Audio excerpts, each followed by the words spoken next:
А ова утро се наоѓам на фудбалските терени во Карпош да слушнеме малку повеќе за фудбалот, децата кои тренираат фудбал, но и зошто е здраво да се тренира фудбал од мали нозе. Велам добро утро до фудбалските тренери Филип Спасевски и Дарко Костадиновски. Добро утро. Добро утро и до Дарко. Добро утро и од мене. Да, позади нас се дечињата кои што и на врнежливо време тренираат фудбал, но тоа е спортот. И на сонце, и на дожд да се тренира, но затоа добра физичката активност подалеку од телефоните, токму и за тоа и ќе зборуваме. Филип, да ги запознаеме гледачите каде се наоѓаме и од кога тренираат овие деца. Добро утро на сите гледачи. Значи се наоѓаме на фудбалското игралиште кај хотелот Александар Палас. Ова е фудбалска академија Александро, која што постои 2,5 години, значи основана е септември 2023 година. Моментално тренира по позадина генерација 2017. Значи наша цел беше да оформиме оваа академија со цел да им овозможиме на сите деца да можат професионално да се занимаваат со спорт, со фудбал поточно. Како што рековте, има многу придобивки од тоа, да се тргнат од телефоните, да се тргнат од Sony, PlayStation, од компјутери. Од Sony и на мора. Па добро, да, ама по цел ден кога се игра не е така. Имаме и двајцата две деца и знаеме како е. Да. Така што оваа физичка активност им помага да израснат во здрави деца понатака. Така. Да, фудбалот кажавме и позади камерите дека можеби еден од поевтините спортови, не треба многу да се вложува, а сепак децата ќе растат здраво. Така е, значи во споредба со другите спортови можеби најевтин спорт, меѓутоа е најмасовен. Без конкуренција најмасовен кај нас. Мислам дека секое второ дете игра фудбал, има многу други школи каде што тренираат деца, каде што играат, каде што учат, се развиваат и се понатака во животот ке можеби некој од нив ќе стане професионален фудбалер, дај Боже. Да, дај Боже да станат повеќето, Дарко, професионални фудбалери. Ке не кажете и вие како фудбалски тренер, можете ли да го забележите капацитетот на децата, дали би издржале да бидат професионални фудбалери, во кој период се откажуваат, сепак нели некои се откажуваат од фудбалот, па продолжуваат по други стапки, но да слушнеме од вас како професионални тренери. Вака, уште еднаш да ви се заблагодарам што дојдовте, што не посетивте. Можам јас да кажам неколку работи поврзани со фудбалот и со дечињата. Конкретно, јас ја водам генерацијата 2017. Обично овие дечиња доаѓаат нели од 5-6 годишна возраст кај нас и тренираат се додека имаат сами желба. Меѓутоа, нашата работа е таа желба да им ја надополниме, надоградиме и да ги задржиме што е можно подолго на нашите терени и се надеваме во иднина дека некој од нив ќе има можност да игра и за македонската репрезентација и ние како нивни тренери да се гордееме со нивните успеси.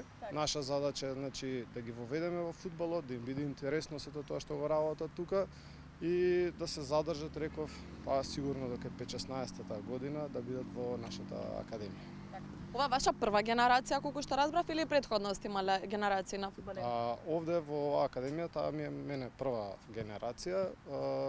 Почнавме да тренираме пред година и пол како генерација, меѓутоа во последните 6 месеци се вклучивме во надпреварувањето на Фудбалската федерација на Македонија, значи релативно млада генерација, која е доста перспективна. За кратко време создадовме, ми се чини, на многу конкурентна екипа, што го покажува и сето она што го имаме како досега како резултати.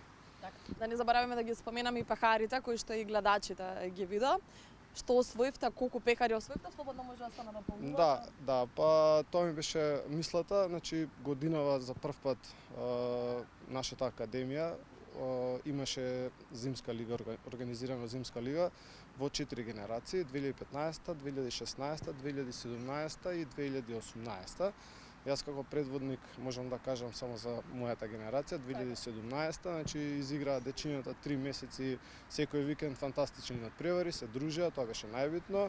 И второ како најбитно, нели, резултатот кој што беше фантастичен за мене како предводник на екипата, освоивме прво место. Значи сето она што го работевме, децата го прикажа на терените и сум презадоволен. Во однос на другите генерации може мојот колега да ме надополни и да го испрезентира сето друго. Одлично, браво за вас и како тренери, но и за децата кои што се дисциплинирани и слушаат. Верувам дека тоа со честите тренинзи се постигнува, дисциплината во спортот. Филип, што ќе кажете вие за вашата генерација? Така, како што каза тренерот, значи, ние, нашата академија оваа година, Александро, заедно во соработка со ФК Водно, организиравме зимска лига во кој зема учество 48 тимови, во 4 генерации распределени. Генерацијата 2017 се закети прв пат со златниот медал и првото место. Јас сум предводник на генерациите 2015-2016. Генерација 2016 до сега има освоено повеќе златни медали на меѓународни домашни турнири. Исто така освоивме зимската лига оваа година. Бевме пријавени со две екипи, првата екипа го освои првото место, втората екипа второто место, така што така на еден убедлив начин освоивме зимската лига. И имаме големи планови во иднина и за двете генерации, за генерација 2015 исто, која што беше во фаза на составање, значи комплетиравме таа генерација која што е многу успешна, која што за 3 бода не го освои првото место на зимската лига, која што многу ветува исто така, и сите наредни генерации подоле сакаме значи да имаме еден континуитет. Тие резултати не се случајни, тие резултати се со напорна работа, со професионализам, со посветеност и со многу љубов и желба од страна на тренерите и сите во организацијата што се во Академија Александро. За сите оние родители, Филип, кои што нас слушаат, имаат дечиња, на која возраст е најубаво да се запишат децата да спортуваат и во однос на фудбалот постои ли граница? Дали по возрастни деца може да се запишат или мора од малину за да почнат со тренинзи? Па не постои граница, секако дека е мала предност доколку се запишат порано, например, од прилика најчесто се запишуваат на 5 годишна возраст. Ние имаме моментално генерации од 5 годишна до 11 годишна возраст во нашата академија. Тие понатака ќе растат. Значи, сега за сега се тие генерации се вршат уписи во текот на целата година. Било кое дете може, значи не е битно од возраста, може да се запише во текот на целата година и е добре дојдено. И за крај ќе го прашам и професор бидејќи сте и професор по физичко образование и здравје, да слушнеме кои се придобивките од спортот без разлика дали е фудбал, кошарка, слободни фрлања, не знам, со топка. Во наше време, бидејќи горе доле сме тука генерацијски, не излегувавме. Мислам, излегувавме постојано, не седавме дома, немавме телефони и сите сме некако здрави. Меѓутоа, овие дечиња со сколиози, со лордози, со искривување на рбат се должили на неактивноста. Па да, во секој случај, секое седење пред компјутер, секое седење пред телефон, значи создава проблеми во мускулатурата на телото, во рветниот столб и затоа ние препорачуваме, значи максимум половина час во текот на денот децата да ги користат тие уреди. Затоа сме ние тука, јас исто како професор по физичко и здравствено образование препорачувам максимална физичка активност на децата, што е можно почесто излегување надвор, прошетки, возење велосипед, возење ролерки, пливање, меѓутоа фудбалот мора да биде на прво место, се разбира. Добро, јасно, бидејќи сте тренери по фудбал, мора прво фудбал, па се останото. Со само за крај, Филип, вие препорака апел до родителите кога спортот и фудбалот во прашање. И сакав да ве прашам, па ми помегна мислата, сега повторно ми се врати, каде се девојчињата? Бидејќи само машките деца ги гледам, има ли тим девојчиња? Немаме екипа девојчиња, меѓутоа во секоја екипа имаме, значи, 2-3 девојчиња што се 3 или 4 девојчиња што се во нашата академија, така да и тие се добре дојдени, се одлично прифатени. Во оваа генерација имаше едно девојче, беше американка, моментално се отиде да се врати во Америка. И во другите генерации имаме, уште во 2 генерации имаме 3 девојчиња, така да Значи можат и девојчиња се запишат. Значи и девојчиња од различни националности, значи немаме никакви предрассудки према никој, значи сите се добре дојдени, сите се одлично прифатени и Краток апел со до родителите на крај.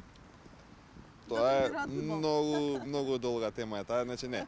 Родителите значи да нормално децата да ги почнат да спортуваат и да им бидат поддршка, бидејќи многу е битна поддршката и од родителите, не само за децата, туку и за нас како тренери, како академија, многу битна поддршката од родителите, значи во смисла поддршката има сабајле во сабота во 8 сат надпревар, сега треба да стане да ги одржат. прават огромна жртва сите родители, ги поддржуваат децата, ние сме многу благодарни за тоа, меѓутоа така и да продолжат понатака. Одличен совет. Јас ви благодарам за одвоеното време, одлични совети упативте и до родителите и до поголемите деца кои што не следат, да спортуваат, да вежбаат, како кажи професорот по физичко, да бидеме активни. И ние повозрастните, не само децата. Ви благодарам за одвоеното време. Ви благодарам и на вас на поканата. Ви благодариме.